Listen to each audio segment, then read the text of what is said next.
जय श्री कृष्णा। कैसे हैं आप लोग फ्रेंड्स? आज हम चर्चा करने जा रहे हैं शनि की दुर्योग के बाद दृष्टि प्रभाव। ये बेहद महत्वपूर्ण आपके लिए विशेष रोचक तथ्य जानकर निकल कर आने वाले हैं और जानकारी आपको प्राप्त होगी कि शनि के ये प्रभाव किस तरीके से आपको फल देने वाले हैं। क्योंकि शनि जो कि कर्म के कारक होते हैं, आपके जीवन में परेशानियों के लिए जाने जाते हैं और साथ ही साथ देखिए, परेशानियों के साथ साथ विलंब और विलंब के साथ साथ आपको छप्पर फाड़ कर देने के लिए भी जाने जाते हैं। रंग से राजा बनाने का कार्य करते हैं। लेकिन शनि की वह स्थिति होती है कि शनि जहाँ से आपके लिए स्टॉप का बोर्ड लगा देते हैं, आपकी तड़प, आपके प्रयास, आपकी महत्वाकांक्षाएं कितनी भी बढ़ जाए, जब तक वो स्टॉप का बोर्ड हटता नहीं है तब तक उस भाव से संबंधित चीज़ें आपको प्राप्त नहीं होती। और शनि के पास देखिए 3 दृष्टियां हैं। हालांकि देखिए, मंगल के पास भी 3 दृष्टियां हैं, राहु केतु के पास भी 3 दृष्टियां हैं, गुरु के पास भी 3 दृष्टियां हैं। लेकिन शनि की दृष्टियों का महत्व जो होता है बहुत विशेष होता है, क्योंकि जैसा कि आप सभी लोग जानते हैं, समस्त जो ग्रह होते हैं वह शनिवत कार्य करते हैं। क्योंकि शनि की स्थिति के अनुसार यह ग्रह आपको प्रभाव देने का कार्य करते हैं।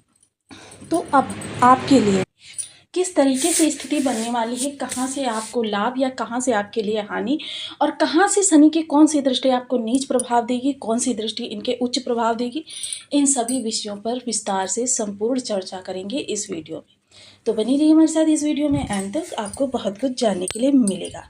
यदि आपके लग्न में 4 नंबर बना हुआ है तो ये राशिफल आपके लिए। यदि कुंडली में कहीं भी चंद्रमा के साथ 4 नंबर बना हुआ है तो ये राशिफल आपके लिए। कुंडली ना होने की स्थिति में आप इसे नाम राशि से भी देख सकते हैं। यदि अभी तक आपने अपने इस चैनल को सब्सक्राइब नहीं किया है तो प्लीज़ सब्सक्राइब कर लीजिए, वीडियो को लाइक कर दीजिए, चैनल को शेयर कर दीजिए। इससे होगा क्या कि हमारे आने वाले हर वीडियो की नोटिफिकेशन मिल सकेगी आपको। सबसे पहले एक प्यारा सा कमेंट करना बिल्कुल ना भूलें। कमेंट से हमें बहुत मोटिवेशन मिलता है, हौसला मिलता है और ये पता चलता है कि आप और क्या जानना चाहते हैं। शनि जो कि भाग्य भाव में बैठे हुए हैं।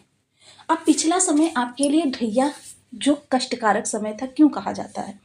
क्या शनि अष्टम भाव में बैठते हैं इस वजह से? बिल्कुल नहीं। शनि की जो तृतीय दृष्टि कर्म पर पड़ती है, क्योंकि शनि की तृतीय दृष्टि सदैव आपके लिए श्रण दिखाती है। श्रण, क्या आपने किसी से धन ले रखा है? बिल्कुल नहीं। श्रण आपके पिछले जन्म में पितरों का श्रण। जिस भाव पर इनकी तृतीय दृष्टि जाती है वह दृष्टि नीच की होती है, जिस कारण से जब शनि आपके द्वादश में आते हैं और इनकी धन पर दृष्टि जाती है, यानी कि आपके लिए धन जो आपका संचित है वो भी जाएगा, पैतृक संपत्ति भी जाएगी, या आपका प्रॉपर्टी जो भी है वो भी जाएगी, और आपको दाने दाने के लिए मोहताज होना पड़ेगा। ये स्थितियां बनाते हैं शनिदेव। अब भाग्य भाव में है तो यहाँ पर आपके लिए थोड़ी सी गंभीरता कम हो जाती है, क्योंकि यहाँ पर शनिदेव अच्छा ही प्रभाव देते हैं। दूसरी क्या है, ये मीन राशि में है, और जहाँ पर शनि बैठे होते हैं वहाँ के लिए तो शनि के लिए बहुत अच्छी बात होती है, क्योंकि ये भाव वृद्धि करते हैं, आपके भाग्य में वृद्धि करेंगे। किंतु अब तृतीय दृष्टि लाभ में पड़ जाएगी तो कर्म तो अच्छा चलेगा, लेकिन लाभ प्राप्ति में आपको थोड़ी सी, कहते हैं ना, विषम स्थिति उत्पन्न होगी। लाभ आपका कहीं पर रुक जाएगा, अटक जाएगा, या आपको काफ़ी देरी से प्राप्त होगा। प्राप्त अवश्य होगा लेकिन काफ़ी देरी से प्राप्त होगा, यानी कि जिस समय पर आपने रूपरेखा बना रखी होगी कि मेरा ये धन आएगा, इससे मैं ये कार्य करूँगा, उस समय पर आप नहीं कर पाएंगे। बल्कि उस समय पर होगा जिस समय पर आप काफ़ी निराश हो चुके होंगे, काफ़ी परेशान हो चुके होंगे, क्योंकि यह है आपके एकादश भाव जो कि सोशल होता है, यानी कि आपके समाज से संबंधित कुछ कर्ज रह जाते हैं जो आपको इस जन्म में पूर्ण करने पड़ते हैं। इस समय आपके मान सम्मान, क्योंकि आपने सुना ही होगा, जो आपकी बराबरी नहीं कर सकते वो आपको बुराई करना चालू कर देते हैं। तो यहाँ पर थोड़ी सी मान हानि भी आपको देखनी पड़ सकती है इस दौरान। और लाभ तो आपको होगा लेकिन ज़्यादा होगा, और उस समय पर नहीं होगा जिस समय पर आप एक्सपेक्टेशन कर रहे होंगे। आपके बड़े भाई बहनों की तरफ से भी आपके ऊपर कुछ जिम्मेदारियां आ सकती हैं, या आपको निराशा फेस करनी पड़ सकती है। मतलब बड़े भाइयों बहनों की तरफ से थोड़े से आपकी प्रॉब्लम्स बढ़ सकती हैं। चर्चा करें अगर हम शनि की सप्तम दृष्टि की, तो सप्तम दृष्टि जो होती है ये टकराव, ये आपके, कहते हैं ना, आपके डिप्रेशन, एग्रेशन, इन चीज़ों को दिखाती है। यानी जिस भाव पर यह दृष्टि जा रही है, यानी छोटे भाई बहनों से काफ़ी ज़्यादा इस समय तकरार की स्थिति बनती हुई दिखाई दे रही होगी। इस समय आप जो भी प्रयास कर रहे होंगे उसमें कहीं न कहीं छोटी-मोटी सी त्रुटियाँ रह जाती होंगी। शनि कितने भी अच्छे आपके बर्थ चार्ट में बैठे हों, लेकिन ये चीज़ें आपके सामने निकल कर आ रही होंगी, जिनका कि खामियाज़ा आपको थोड़ी-सी प्रताड़ना के रूप में मिलता हुआ दिखाई दे रहा होगा। तो ये चीज़ें आपके साथ होंगी, ये इस पूरे गोचर काल के दौरान। हालाँकि नक्षत्र और नवांश के माध्यम से इसमें थोड़ी-सी आपके लिए नरमी या थोड़ी-सी गर्मी उत्पन्न हो बढ़ती कम होती दिखाई देगी। चर्चा करें अगर इनकी दशम दृष्टि की, तो यह दृष्टि जो है इसे हम उच्च की दृष्टि कह सकते हैं, क्योंकि ये आकाश तत्व को दिखाती है।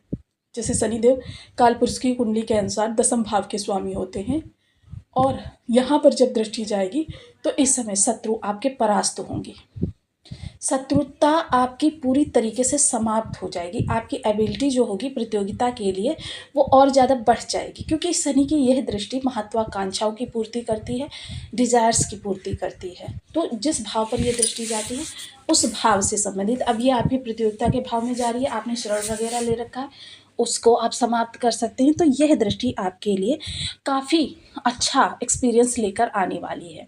वहीं अगर चर्चा करें हम इनके विशेष प्रभावों की, तो देखिए 30+ वालों को इनके प्रभाव जो होते हैं अच्छे रूप से प्राप्त होते हैं, क्योंकि शनि के प्रभाव जो होते हैं जो 30 से कम एज होती है 35 से, तो उन लोगों को क्या होता है, या तो विलंब के रूप में प्राप्त होते हैं, या एग्रेशन के रूप में प्राप्त होते हैं, या फिर किसी भी तरीके से टकराव के रूप में प्राप्त होते हैं। किंतु ये जो 35+ या कह सकते हैं 40, इस समय पर आपको इनके तीव्रता से प्रभाव प्राप्त होते हैं। कि मतलब जैसे कि अगर आपकी एक्सपेक्टेशन 10 दिन की है, तो अभी तक 20 दिन में चीज़ें प्राप्त हो रही थी, तो अब ये 12 दिन में चीज़ें प्राप्त होंगी। मतलब आपकी जो समय सीमा है वो थोड़ी सी कम हो जाएगी, लेकिन विलंबिता फिर भी बनी रहेगी, क्योंकि शनि को शनै शनै यूं ही नहीं कहा जाता।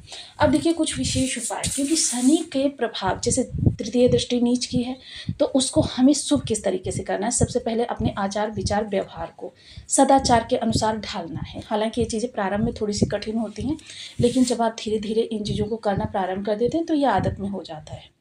इसके उपरांत आपको शनि से संबंधित जो भी कार्य हैं, सबसे पहले वाणी को कभी भी आपको कर्कश स्वर में नहीं रखना है, या किसी भी मजदूर वर्ग का अपमान नहीं करना है, निरादर नहीं करना है।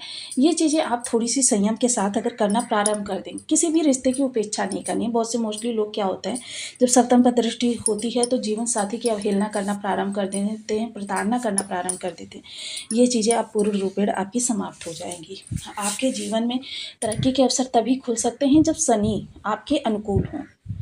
तो शनि को अनुकूल करने के लिए देखिए सदैव हम उपाय बताते हैं, और सबसे अच्छा उपाय यही होता है कि आप बीज मंत्रों का जाप कर लें। 1.25 लाख की संख्या में जप करने से यह मंत्र आपका सिद्ध हो जाता है, और उसके उपरांत इसका दशांश हवन भी करना होता है, जिसे आप स्वयं कर सकते हैं। और उसके बाद प्रत्येक शनिवार को अगर एक माला का भी आप जप कर लेंगे तो भी आपके लिए लाभ की स्थितियाँ निकल कर आएंगी। तो आपको वीडियो कैसी लगी मुझे कमेंट बॉक्स में जरूर बताएं। चैनल पर न्यू हैं तो प्लीज़ वीडियो को लाइक शेयर, चैनल को सब्सक्राइब करना बिल्कुल ना भूलें। मिलते हैं नेक्स्ट वीडियो में, तब तक के लिए नमस्कार। अपना ध्यान रखिए, स्वस्थ रहें, मस्त रहें।